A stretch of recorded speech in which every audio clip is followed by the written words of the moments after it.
Joel begins firing at the driver of the plow vehicle and manages to kill her, causing the truck to crash into a building with their target's corpse. What it is, guys? It's boy BlastphamousHD, and unless you've been under a rock or just don't love yourself show-wise, then you have undoubtedly been watching The Last of Us. I know I has. I've seen every episode, and they're all masterpieces. If you haven't seen The Last of Us, the show, go watch that shit, because it's gonna be delicious. With that being said, you guys have sent me a video called How to Beat the Zombie Apocalypse Survivors in The Last of Us. Let's do this. There's a fungus among us, and it's officially infecting people's brains and trying to kill you on sight. Not only that, but there's something even more dangerous you may encounter. A human being who's willing to do anything and everything to survive this new post-apocalyptic world. I'm going to break down the mistakes made, how to survive, and how to beat the infected in the latest episodes of The Last of Us.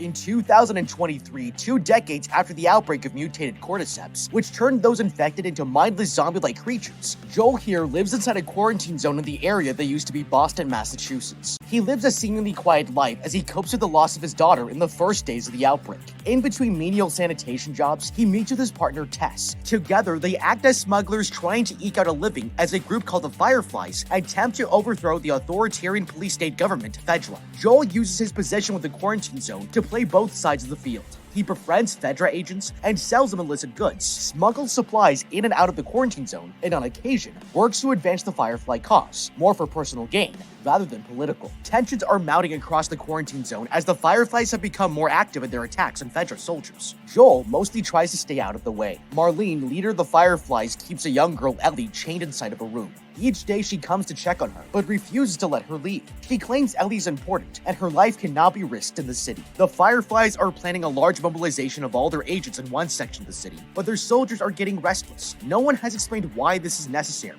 Marlene tries to keep everyone calm, but knows she's running out of time. Joel and Tess are in need of a car battery and other supplies so that they can leave Boston and go in search of the man's brother Tommy out west. To gain these resources, they strike a deal with an unworthy source who rips them off. Joel and Tess plan to kill the double-crosser and steal his supplies. They sneak into the building where they believe he will be, only to find a bloodbath. Marlene is there in the hallway with a gunshot wound, and they realize the dealer was attempting to sell the same broken supplies to the Fireflies. Now desperate and bleeding out, Marlene enlists Joel and Tess's help to transport the mysterious teenage girl, Ellie, out of the quarantine zone and into the abandoned city. The planned Firefly movements for the next evening should draw all the attention away from their exit. If they meet with a group of rebels at the old state capitol building, they can exchange Ellie for their supplies. With no other options and running out of time to find their friend, Tess convinces Joel to take the girl. The three set off the next night. Making their way through the rainy, dark compound, they sneak through a concealed hole in the border wall. Climbing out, they come face to face with a lone Fedra soldier and a gun pointed at their heads. The soldier recognizes Joel. He's one of his buyers, and the woman tries to make a deal with the man to spare their lives. The soldier refuses to bargain and begins to assess the situation, pulling out a scanning device to make sure none of the three are infected. As he approaches Ellie, she takes out a knife and stabs the man.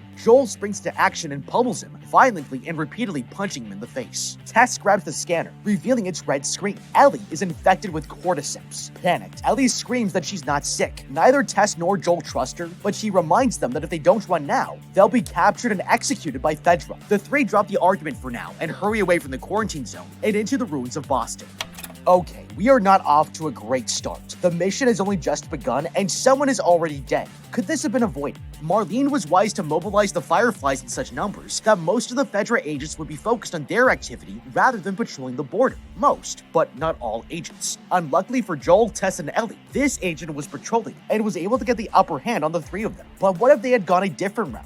Boston is a port city with many waterways. Would it have been impossible to use those? If the group had ventured out to the water, they could have swam or used a small boat to make their way around the peninsula to safety. There are a few pros to this maneuver. There is no knowledge of the infected being able to swim, so there should be no scuffles there. Also, this moves Joel, Tess, and Ellie further away from the Fedra and Firefly battle. There might be Fedra soldiers patrolling the shoreline or in the water itself, but Marlene's plan to distract the government seems to be working, so would it not also be applied to those agents if they exist? It's also more doubtful that Fedra would have many agents patrolling the water in the first place. If the infected cannot swim, they do not pose a threat there. This is also a post-apocalypse, and most of the threat to human life seems to come from the land. The chances of anyone using a watercraft to sneak around are minuscule. Moving through the water would be quicker for the group as well, as there's less danger. The route of circling the land rather than cutting across has far less physical obstacles to overcome. It is also night, so the ability to see far into the water would decrease. This would give Fedra a more difficult time spotting a lone boat. But this is the way that Tess and Joel decided to go. Could they have better prepared for this excursion? The pairs are smugglers by trade, which we understand from the way in which they talk with the soldier about their runs. This also means the soldier is aware of their dealings, and generally speaking, fine with them. He already profits from them as he buys medicine from Joel on a regular basis. Since this soldier knows what activities the two of them engage in, could they have bribed him for safe passage? Surely there's something he needs.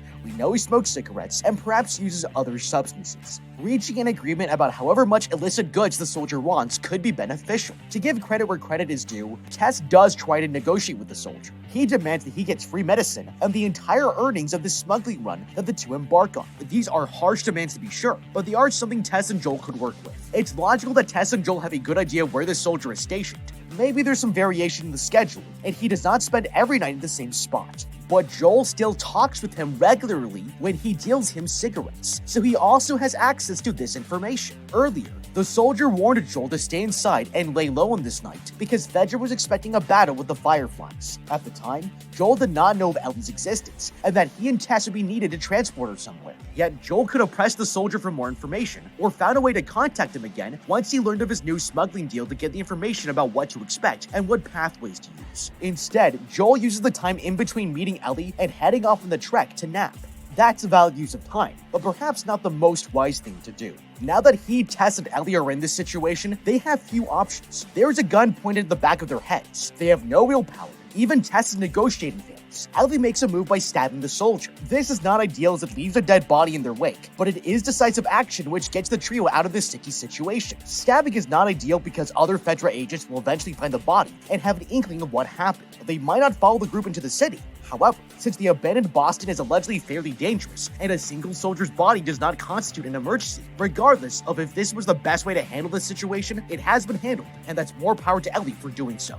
The next morning, Ellie wakes up to Joel and Tess armed and ready to kill her. They demand she explain the situation. Ellie reveals that the Fireflies believe she has a cure to the cordyceps infection. She was bitten by an infected person several weeks earlier, but never became infected herself. In fact, her bite mark is mostly healed. That's why Marlene and the Fireflies want to get her away from Fedra oversight so they can study her case. Without much choice, Joel and Tess agree to finish taking her to the capital. Joel, however, refuses to give Ellie a weapon. The trio make their way out of the building and trek silently through the city. It's Ellie's first time being outside of a quarantine zone, and she's surprised to find it mostly void of the infected. Her and Tess begin to bond, but Joel remains suspicious of her condition. They soon come to a crossroads. The most direct path to the capital is blocked by a mound of resting infected. Tess explains that all the infected in any area are connected through the fungus which infected them. A single infected can send signals to all the infected nearby, who will converge to that location, and it is therefore imperative to avoid disturbing any of them. The group is forced to cut through the History Museum to reach the capital. The museum had once been overrun by infected, but they seem to have died out long ago. They enter the museum and make their way to the top floor, planning to access the roof and cross the city that way. As they reach the final level, the clicking sound of the infected creeps in. They remain still as these creatures called clickers are blind and hunt based on sound. The waiting doesn't work for long, as the two infected begin attacking the survivors. Joel and Tess each fight off one, while Ellie scrambles for safety. The group splits up, but narrowly escapes the museum and kills their attackers. On the roof, Joel wraps Tess's injured foot with electrical tape so they can keep moving. They finally arrive at the Capitol building and spot the Fireflies' truck, but see no agents. Sensing something is wrong, Joel moves to investigate. The truck is completely empty, and only a small trail of blood leads into the building. Losing patience, Tess drags Ellie into the Capitol, and it's there they stumble upon a scene of carnage. Inside are half-set-up explosives and weapons, surrounded by the dead bodies of the Fireflies. Joel and Tess conclude that one of the agents got infected and began attacking the others, leading to a deadly shootout. At that moment, an infected man begins to move, so Joel fires a few rounds into him. But then they all realize that more infected will soon swarm the place. Tess begins to ransack the explosives, dumping over barrels of gasoline. She yells at the others to leave. She instructs Joel to seek the help of their friends Bill and Frank, but Joel doesn't want to abandon her. Ellie quickly realizes that Tess was bitten at the the museum and doesn't have much time left before she turns. Tess reveals the bite mark on her shoulder, and Joel hesitates, but she forces them out moments before the swarm breaks down the door. As the infected rush through the building, Tess tries to ignite her failing lighter. The infected begin to stop and listen to the noise. One creature approaches Tess and kisses her, its tendrils worming their way into her mouth. Finally, the lighter catches, and Tess throws it onto the gasoline. Outside, Joel and Ellie watch the explosion. A few burning infected squirm out of the building and collapse a few feet away, but the two survivors turn to carry on towards the edge of the city.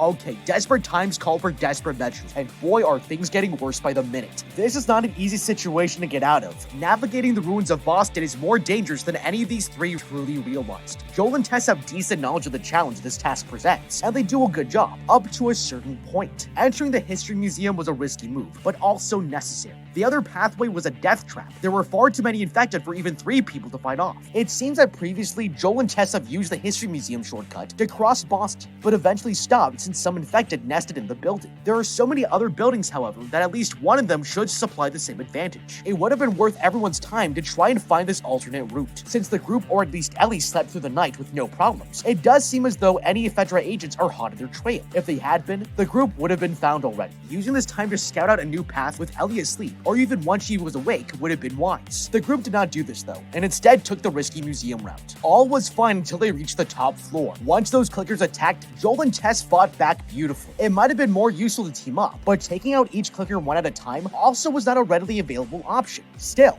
working together might have prevented Tess from being bitten. When Joel and Tess defeat the final clicker and make it out of the History Museum alive, but not well, Tess hides her bite from him. This makes sense, as there seems to be little reason to interrupt the mission just yet, but it is somewhat concerning that Joel did not further inspect her or assess the situation. Joel obviously trusts Tess completely, but had he known about her bite, this would have changed things for the better. It's doubtful that Joel would have suddenly turned and shot Ellie, but could have made the decision to leave her in peace. This would have allowed the scene at the Capitol to play out differently. When the group arrive at the Capitol, they see only remnants of Firefly forces. This is a major red flag. Joel smartly investigates the scene and discovers the trail of blood leading inside. Being a man of caution, he likely would have investigated alone, or perhaps not at all. However, Tess's predicament propels her to rush ahead and drag Ellie inside. This sets off the mostly irreversible chain of events that lead to Tess sacrificing herself for the mission. On the other hand, if Tess had been upfront with Joel about her bite, she likely would not still be with the group, and could not rush them in the way she does. Even if she was still along for the ride at this point, since there's not yet a cure for the virus, she would maybe be in less of a rush to turn Ellie over, since the benefits Joel received from the deal no longer apply to herself.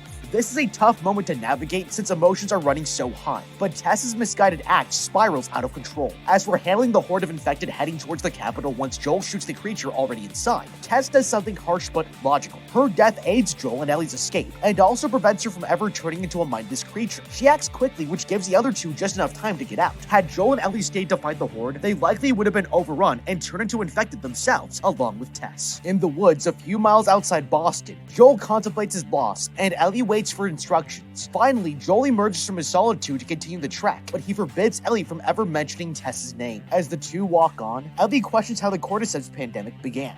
Joel explains the most likely theory is the fungus mutated, then entered into the supply chain of a major flower company, which inadvertently shipped infected products all over the globe. This allowed the virus to spread simultaneously in too many places to be contained. He talks about the start of the epidemic when all the civilians were rounded up and told they would go to quarantine facilities. Many, he says, were later killed when there was no room for them. Changing the subject, Ellie questions who Bill and Frank are, just as the two stumble upon a mass grave of murdered civilians. 20 years earlier, Bill hides out from the government at the start of the pandemic. He's a survivalist who, after evading capture, turns his old neighborhood into a fortress. He places traps throughout the surrounding woods, builds a passcode-locked fence, and becomes self-sufficient. A few years into the pandemic, Frank gets stuck in one of Bill's traps. When Bill comes to execute him, Frank pleads for food and shelter, which Bill reluctantly gives. After dinner, the two begin to discuss their loneliness, eventually sleeping together, and Frank decides to stay with Bill for longer. Several years later, Bill and Frank are mostly happily living together and surviving in the fortified neighborhood, when Frank reveals he's made radio contact with someone in Boston. He invites the contact over for a meeting against Bill's wishes. Later, Tess and Joel arrive for dinner. Frank is elated by the company, but Bill is suspicious of the pair, which Joel returns. Over the years, Joel and Tess continue to drop in and trade with Bill and Frank. One night, Frank awakens to the sounds of gunfire outside. He rushes out and sees Bill picking off raiders just outside the fence using a rifle. Bill's other traps, including flamethrowers, take out some of the intruders. In the falling rain, Frank yells at Bill to get back inside, just as Bill gets shot in the abdomen. Frank drags him into the house and begins to operate him on the kitchen table. Bill passes out from the blood loss, but survives. Okay, the preppers do it best. Bill and Frank have an ingenious setup here. They need almost no help from the outside world to meet their basic needs. That did not stop Frank from forming a connection with Tess over the radio, a relationship that would come to save his and Bill's lives. When Tess and Joel have their first meeting with the couple, Bill makes it clear just how much he disapproves of this union. Joel is able to turn the tides in his favor when at the end of the visit, he offers Bill high tensile aluminum from the quarantine zone to help fortify the security fence. Without this material, Joel predicts the fence will only survive a year from this meeting. Thankfully, no one has to find out if that prediction is correct, as Bill takes the material offer and upgrades the fence. This becomes crucial a few years later when raiders try to invade the neighborhood. Bill's meticulous planning gives them the upper hand in this situation. The raiders trip off motion detectors, which turn on flamethrowers of what seem to be Bill's own design. Not only do a few of the raiders catch on fire, but the others cannot cross the electrified fence. That still leaves them able to shoot from a safe distance if they have not yet been incapacitated by the booby traps. When Frank wakes up to the noise of gunfire, he rushes downstairs and arms himself. He grabs a small handgun, which is better than no gun, but perhaps this is a case of bigger being better. We know they have many weapons at their disposal, so Frank could grab a longer ranged weapon to help defend his home. However, this decision is made under duress, and it is more crucial for him to get outside and assess the situation, so he grabs his handgun instead. Outside, Bill is shooting at the raiders with a rifle. This gun makes great sense as it allows him to exchange fire with the raiders from a greater distance. Yet even though he can do this, Bill chooses to fight off the raiders in the middle of the street. This is a poor decision because it gives him no protection from the raiders' gunfire. Where else could Bill have shot at the raiders from? He could have fired at them from his bedroom. That would give him a higher vantage point and thereby perhaps a stable shooting position for greater accuracy. It also gives him cover because of the building. However, the biggest downfall of this locale is that it would put Frank in the line of fire, and Bill certainly would not want that. This does not mean he has no option to shoot from other covered places, such as the downstairs or porch of the house. He could even go to a different building and stake out there. No other people aside from Frank are in this neighborhood, so any other covered spot would be preferable to standing in the street. The rain in this scenario presents another problem, as it's obscuring everyone's vision. This is helpful and harmful to Bill. Helpful because it's making it harder for the raiders to hit him, and harmful because it's making it harder for Bill to shoot them. This is probably why Bill goes into the middle of the street like he does. Bill might also be getting a little cocky about his skills in this scenario. When Frank runs out to pull him away from the action, Bill puts up a fight. In the moment, he does not see as much danger as is actually present, and the thrill of having adversaries is clouding his judgment as well. Thankfully, Frank recognizes the real danger of this situation. He could have acted differently had he gotten a different gun and exchanged fire with the raiders, but his love for Bill drags his attention there. This is a fine line to walk. While it's important to take care of the ones you love, it is also important to neutralize the threat. It would be very difficult to successfully do both, so Frank makes the choice to focus on saving Bill. He risks himself by running into the firing zone after Bill gets shot. The bullet that pierces Bill does make Frank's decision for him, as Bill is not much more likely to lose his life since he cannot fight back. The saving grace of the situation remains Bill's own survival instincts. The fortification the fence and flamethrowers provide allow Frank the option to pull focus from the raiders and put it on his lover. While Bill did the heavy lifting of both building the gate and traps years before, he also manages to kill some of the intruders before being incapacitated. His decision years ago to trust Joel and Tess and take the offered aluminum, a decision that likely took a great deal of persuasion from Frank, saves his own life. By having such a strong fence, he can be taken inside and recover without fear of the raiders getting inside, rather than having to risk and likely lose his life to continue to defend his home. Now in 2023, Frank has become resigned to a wheelchair as his body is ravaged by a terminal condition. Bill still cares for him, but life is much harder for the couple. One morning, Bill wakes up to see Frank has removed himself from their bed, and he declares today will be his last day alive. Frank explains that he does not want to burden Bill with his existence anymore, so he asks for a final day together before Bill helps him move on from the mortal coil. The man fights back tears but agrees, and the two spend a tranquil day together, even exchanging wedding rings. That night after dinner, Bill gives Frank poisoned wine as he requests, then reveals that he has done the same for himself. He doesn't want to live in a world without his love, and the two drink the wine, then go into the bedroom for the last time. A few days later, Joel and Ellie arrive at the fortress. The man grows concerned when he sees no sign of Bill or Frank.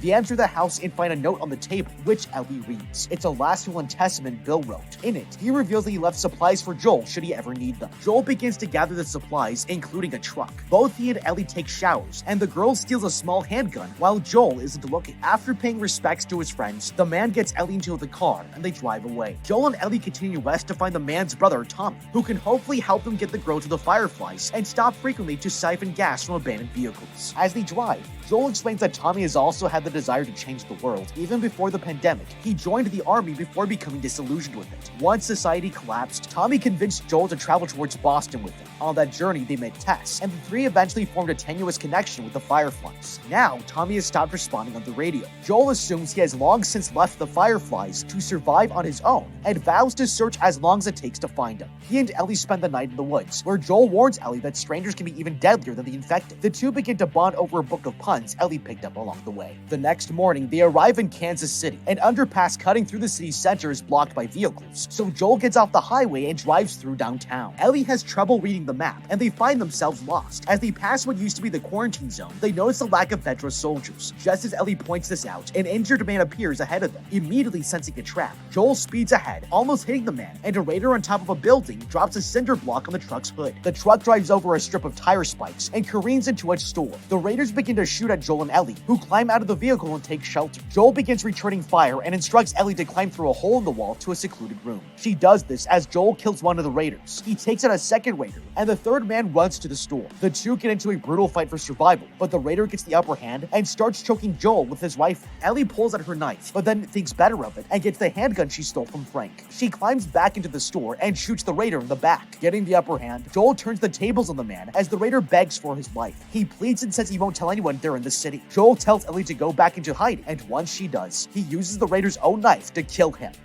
Okay, you're gonna need another car. This is a terrible situation Joel and Ellie have found themselves in. There was no way that they could have known the situation in Kansas City, right? Well, except that later on, we find out that Joel has long heard tell of the Fedra forces of Kansas City being particularly nasty towards their civilians. To Joel's knowledge, Fedra would still be in control of the city and acting meanly towards the people, so why go through Kansas City at all? Joel and Ellie are now heading to Wyoming, having started in Massachusetts. Going through Kansas is not necessary for this journey. It would be possible for them to drive through Nebraska and would even be a more direct route to their destination than passing through Kansas. We do not know exactly how many quarantine zones exist, nor how widespread Fedra is throughout the country, but if rumors of a particular quarantine zone being so despicable spread halfway across the continent, it isn't worth passing through. Yet Joel has driven to Kansas City. The intention to swiftly pass through by driving on the highways is a smart one, because we want to spend as little time in the city as possible. Sadly, this plan is thrown off course by an underpass blockage. Joel decides to turn the truck around and access a different highway. This was likely the best plan, since the blockage could be a raider trap or simply make them too noticeable to any Fedra forces that might be about. This is a situation where time is of the essence, both in their overall quest to get Ellie to the Firefly forces and Joel trying to find Tommy, as well as their immediate task of getting through this dangerous city. When trying to find a new route, Joel should have avoided going through the city at all. Ellie is not the most skilled with maps because, in her own words, this is her second day in a car. Joel should have looked at the map himself to devise a clear path of where to drive. If he backtracked out of Kansas City, he could have used service roads to bypass the entire place. This would take longer as it's less direct, requiring more twists and turns, but again, avoiding the city would almost guarantee the safest passage possible. It's doubtful that any raiders, Fedra agents, or rebels are as concerned with the very outskirts of the city, much less a single vehicle passing by. Cutting through the city presents a new array of problems, namely these raiders. Their ambush tactic is obvious to anyone with the knowledge of the evil and people, which Joel is. It's good to know that he recognizes so clearly what is going on when the injured man begins to call for help. It is also nice of him to tell Ellie to put on her seatbelt before he guns the truck at the man. Going full speed into a trap is unnecessary, however. It is obvious that there are other streets where they could take and would avoid the ambush altogether. Going further had the unfortunate effect of subjecting their vehicle to both a cinder block thrashed into the hood and tires being blown out by tire spikes. It does not appear that these raiders are working for any large group, which, if that's the case, then they are probably only setting traps on this single street. So again, the best option is to swiftly find another way around. Now, once Joel and Ellie are in the thick of this ambush, Joel handles the situation well. He gets Ellie to safety as soon as possible and manages to exterminate two of the raiders without getting close to fighting them. Ellie also does the proper thing by not abandoning Joel in his moment of need. Had she remained behind the wall indefinitely during the fight, Joel most likely would have been killed by his attacker. Elsewhere in the city, Kathleen, the leader of a group of rebels that have overthrown the Fedra outpost, interrogates a man. This doctors information on the whereabouts of an escaped rebel, Henry, but he refuses to give up the information even with a gun to his head. As she's about to kill him, Kathleen is interrupted by a guard who tells her they found out someone has murdered their men. She goes outside to see the bodies of the raiders that Joel killed. Using the fear of the other rebels, she motivates them to tear apart the city to find Henry. Then she returns to the interrogation center and shoots the doctor point blank. Meanwhile, Joel and Ellie hide in a new location as the rebels' convoy drives by. While they wait, Joel instructs Ellie on how to properly handle a handgun. He expresses guilt over forcing her into a killing situation, even though she didn't end the man's life. And the girl reveals it wasn't her first time killing someone. In another part of the city, the rebels find a house where Henry and his brother Sam had been staying. After looking around, Kathleen concludes the pair are almost out of food and will soon try to raid the group's supplies. She tells her forces to ramp up security and to protect their storage of food. Then, she and her right-hand man, Perry, go into the basement of the building. Entering an abandoned storage room, they see the ground has caved in, but something beneath it is moving, almost like it's breathing. She tells Perry to keep this a secret from the rest of the group, promising they'll deal with it after they find Henry and Sam. That night, Joel and Ellie make their way to the top of a skyscraper. They plan to spend the night there, then use the vantage point to find a way out of the city in the morning. After climbing more than 30 flights of stairs, they decide to rest. Being cautious, Joel sprinkles broken glass in front of the door, so they will hear intruders. Then, the two fall asleep.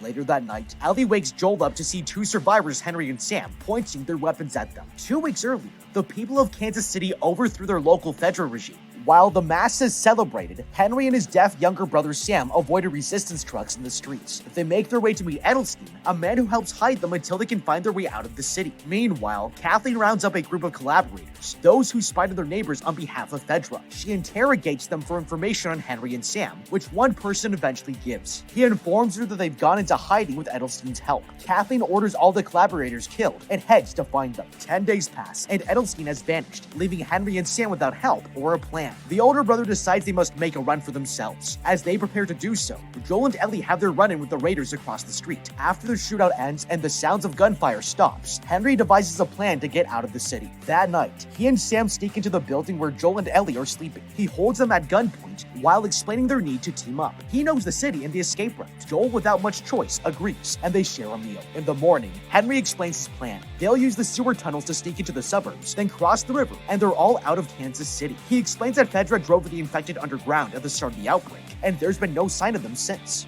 People have been afraid to venture to the sewers, but a Fedra contact informed him that the tunnels were actually clear of the infected. Joel distrusts the plan, but sees no other choice, and they all head to the sewers. Inside, they find a clear passage, just as promised. After trekking through the underground tunnel a while, they stop to wait until dark to exit the sewers. While they wait, Henry explains why he and Sam are so wanted by the Resistance. Years ago, Henry fell in with the Resistance and was willing to do anything necessary to overthrow Fedra, but then Sam fell ill with leukemia. The only medicine that would treat him was rare, so Fedra asked Henry to give them something equally valuable in return. Henry ratted on the leader of the Resistance, who was captured and executed. This paved the way for his sister, Kathleen, to take over and use the anger caused by this crime to push the Resistance to end the fight. Now she wants revenge on them both. Above ground, Perry finds Kathleen to give a status update. The Resistance cannot locate Henry or Sam, sensing that her forces are having doubts about her as their leader. The woman explains that the loss of her brother has not weakened her resolve. She was always more decisive and violent than him. When she visited him before his execution, he asked her not to seek revenge, but she wants nothing more than to see Henry and Sam dead.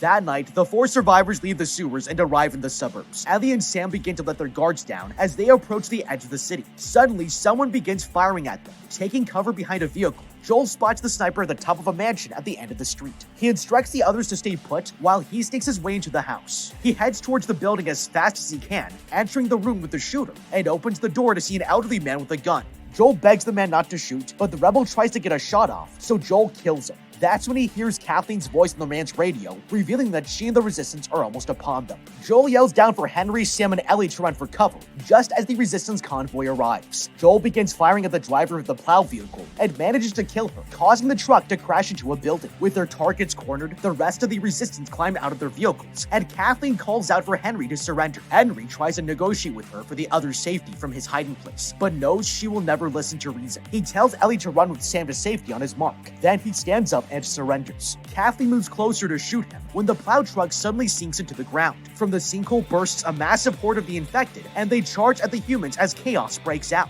Henry, Sam, and Ellie use the distraction to make a run for safety, while the Resistance begin fighting for their lives. Ellie climbs to a car to avoid the horde before a small infected child creeps in and lunges at her. She manages to get out and trap the girl in there without any harm. Joel takes out some infected from his vantage point as Ellie moves across the street. Henry and Sam are trapped under a car as 2 infected claw at them. Acting quickly, Ellie stabs both creatures, allowing the boys to escape. From the sinkhole emerges a grotesque bulbous infected, which begins tearing through the resistance. Perry forces Kathleen to run as the bloater approaches and attacks him, tearing his head from his body. Ellie, Henry, and Sam make it to the front steps of the house at the same time as Kathleen, who pulls her gun on them again. Just as she prepares to shoot Henry, a creature pounces on her from behind, killing her. With nobody coming after them, the trio run out of there as fast as they can and escape with Joel. That night, the group takes shelter in an abandoned hotel. Ellie and Sam read comic books, while Joel and Henry discuss their next moves. He invites Henry and Sam to continue with them to Wyoming, which Henry accepts. Before going to sleep, Sam reveals a small bite on his leg to Ellie. Hoping she can help, the girl explains that her blood has a cure in it, and smears some of her blood on his wound without ever telling anyone that he's been bitten before going to sleep. In the morning, Ellie wakes up to see Sam sitting strangely on the bed. She goes over to check on him, but is attacked. They tumble into the other room, waking up Joel and Henry. The older brother immediately grabs a gun and shoots the creature, but then realizes it was his own brother. He begins panicking as Joel tries to talk him down, but he fails, and Henry dies, leaving the survivors alone.